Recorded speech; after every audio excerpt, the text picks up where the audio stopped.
And now, it's time for DJ Rocky's Secret Files.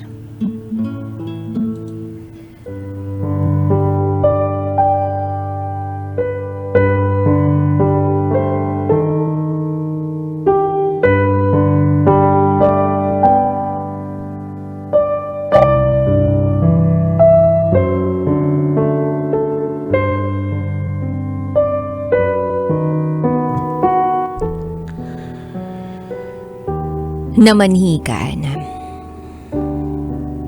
Pero hindi pinanindigan.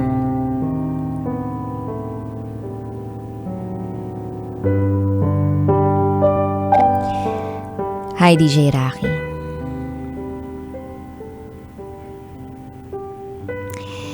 Itago mo ako sa pangalang Jai. At ito, ang aking secret file. 1 year and 6 months na kami nang malaman kong magkaka-baby na kami. Sobrang saya ko kasi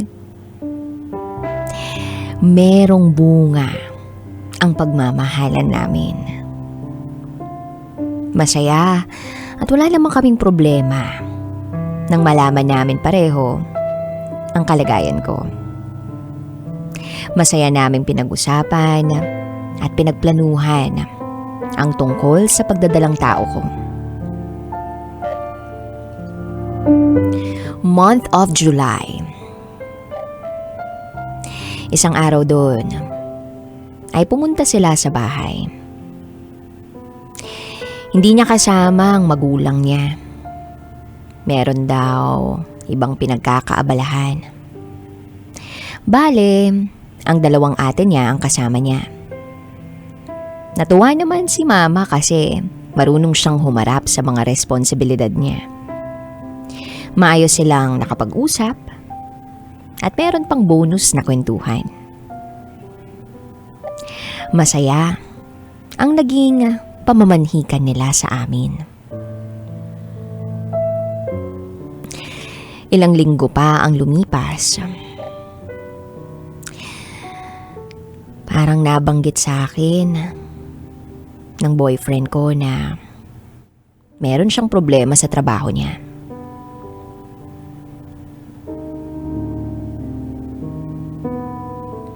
At dahil sa problemang yun, ay maaapektuhan ang perang pumapasok sa kanya.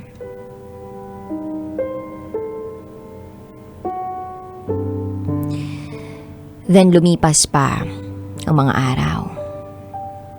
Napapansin kong balisa na siya.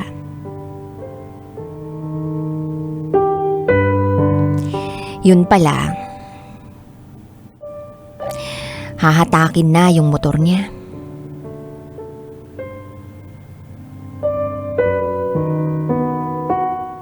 Ayun. Nag-decide na lang din kami na ipahatak yung motor niya kaysa ipagpatuloy pa. At syempre, sunod-sunod na ang kamalas-malasan sa buhay namin. Nawalan pala siya ng cellphone. Hindi ko yun alam kung hindi lang sinabi sa akin ng ate niya. Ang naging way para makapag-communicate kami sa isa't isa ay ang ate niya. Hanggang sa dumating yung pagkakataong wala na talaga siyang paramdam. At ultimo yung ate niya, madalang na lang din ang pakikipag-usap sa akin. Hinahanap naman daw nila, pero anong magagawa nila kung ayaw ako nitong kausapin? DJ Rocky, problemado ako noon. Hindi ko alam kung paano ko tutustusan ang pagdadalang tao ko. Hindi naman kami mayaman. Ang alam ko ay pananagutan naman ako ng boyfriend ko.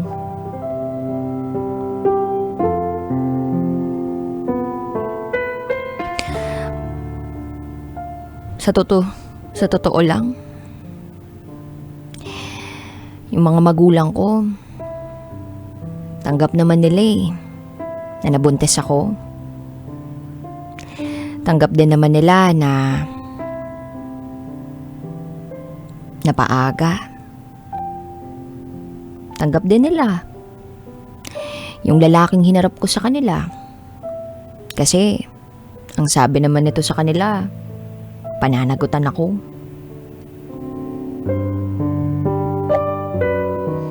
Kaya lang, hindi naman pala marunong manindigan.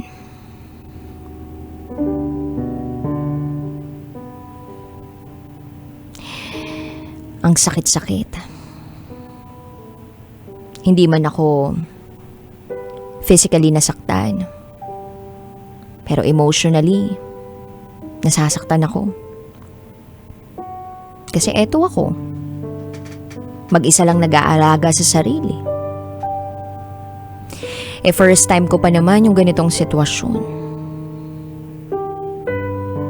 Ang daming tanong na pumapasok sa isip ko. Nandito na yung, dapat ba ako lang talaga mag-isa ang humarap dito? Alam ko namang may mali ako. Pero 'di ba, parehas naming ginusto ang nangyari? Bakit? Sasaya ko lang siya kasama. Bakit? Etong may problema, naglaho na lang siya bigla.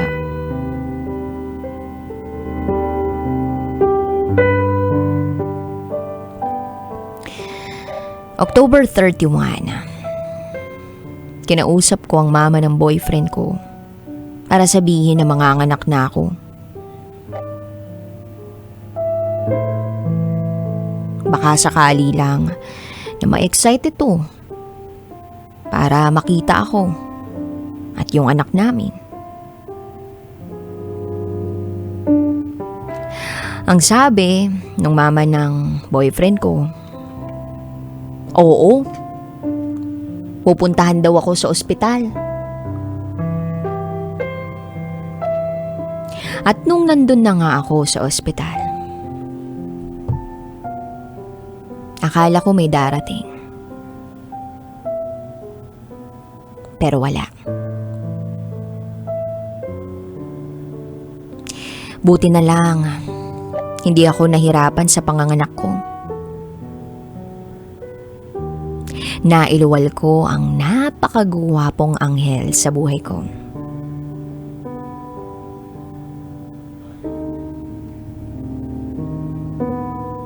Pero yung sayang naramdaman ko, pang mabilisan lang din pala.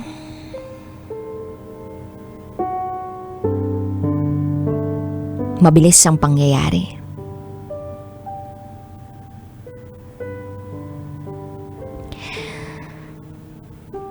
Bigla na lang itong binawian ng buhay.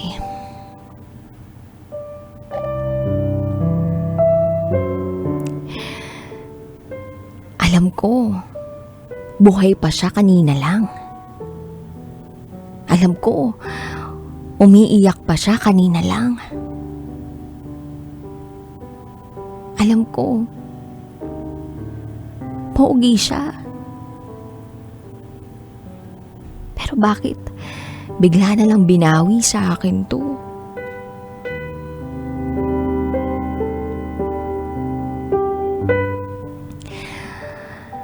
Ang sakit-sakit nun, DJ Rocky, para sa akin. Nakakala ko hindi na ako magiging mag-isa. Nakakala ko meron na akong makakasama. Nakakala ko meron na magiging dahilan para lumaban ako sa buhay kahit wala yung ama niya. Pero bigla namang nawala.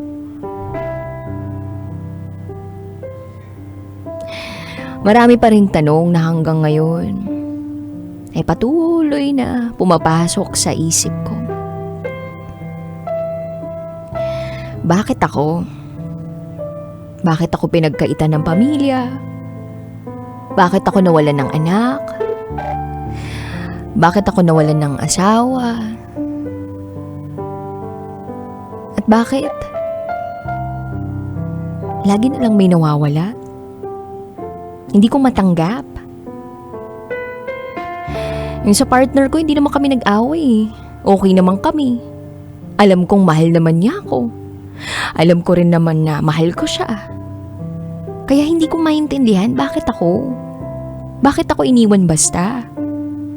At yung sa anak ko, okay naman kami. 9 na buwan, dinala ko siya sa sinapupunan ko.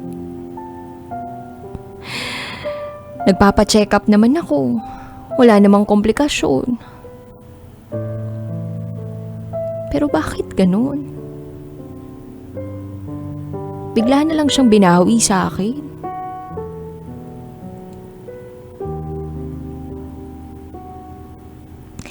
Sa ngayon, DJ Rocky, bugbog na bugbog ang puso ko. Hindi ko alam kung saan ako huhugot ng lakas para magpatuloy sa buhay. Hindi ko rin alam kung paano magsisimula uli